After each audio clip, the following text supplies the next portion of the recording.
Hi everyone. It's been a couple of weeks since my last video update to you all, and now we're already into August. If someone would have told me back in March that we would still be so deeply entrenched with the coronavirus, I would have not believed them. But here we are, 5 months later, still working remotely, trying to make sense of all of the data, being hyper vigilant about protecting other people and protecting our participants, and planning for a school year that will be unlike any other that any of us have ever experienced. So life feels very overwhelming, and we're all feeling it. In the midst of so much uncertainty, I do want to provide some facts as we know them today. There are several talking points that I think we need to understand so that we are all on the same page and can provide factual information to others. These are some facts that Trinity Health provided us, and I'm going to read them here.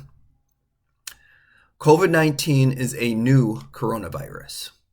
The 19, I think, means 2019. I know there's been questions about what the 19 means. I think that just means that it came about in 2019. We are learning new information about the virus every day, including what is effective in stopping the spread and potential treatments. As more is learned, we adjust our approaches with updates to guidelines, including PPE. It is highly contagious, and there are limited treatments, but no cure for COVID-19. So some of the limited treatments are remdesivir and dexamethasone.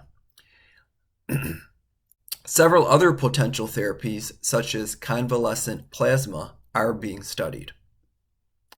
Hydroxychloroquine has not been proven to be effective, as demonstrated by several randomized clinical trials. Patients may even fare worse on this therapy. Wearing masks, physical distancing, including avoiding crowds, and washing your hands are the most effective things you can do to slow the spread of COVID-19. It is essential that you stay home if you feel ill.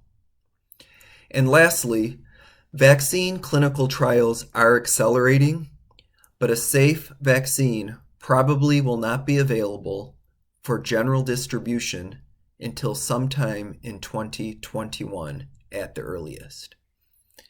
And even when there is a vaccine that's proven safe, consider the fact that the entire world is going to be trying to get vaccinations because everyone is suffering from this. So those are some facts about the coronavirus. But we all know there have been serious repercussions on our economy and so many livelihoods. I know that there have been thousands of people laid off across many industries, including healthcare. In fact, you probably know someone who works for Mercy or Spectrum Health who was let go or furloughed or had their hours greatly reduced. And so many businesses have had to actually close. I think the restaurant industry has been hit particularly hard. When this crisis first started, we made a commitment to pay everyone for their regular schedules. Anticipating that so many of our team members would not have enough assignments to cover their normal work week, we worked with HR to develop a pandemic pay bank to supplement the hours that are actually worked. And it's worked very well. At the time we made the decision, we had no idea how long this would last or how long we would be able to support payroll costs.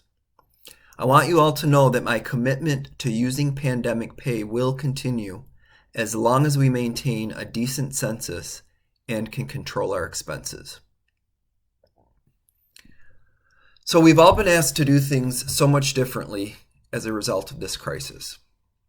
We had to quickly shift our mindset from providing so many of our services in the day center to basically becoming an incredibly enhanced, all-inclusive in-home care model. This shift was essential to our survival. And as I've said before, it has enabled PACE participants to be much safer than their peers living in licensed facilities. We've seen the statistics and we know that PACE works. So please understand that this type of flexibility will need to continue. The way we operated prior to COVID-19 is simply not an option right now. None of us signed up for this. None of us knew there'd be a pandemic. But because of it, our expectations all need to be different. Remember that pandemic pay is meant to supplement, not replace, actual working hours. And a condition of receiving pandemic pay is that you are willing and available to work the number of hours per week that you agreed to when you were hired. So practically every team member is a 40-hour work per week employee. And in order to meet the needs of our participants and the home care model, you may be asked to work hours that are outside of the traditional Monday through Friday daytime work week.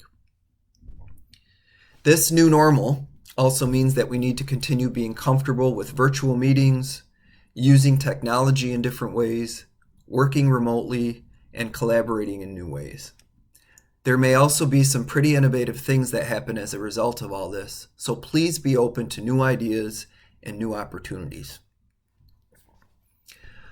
So in closing, I want to let all of you know that our leadership team is the best I've ever worked with.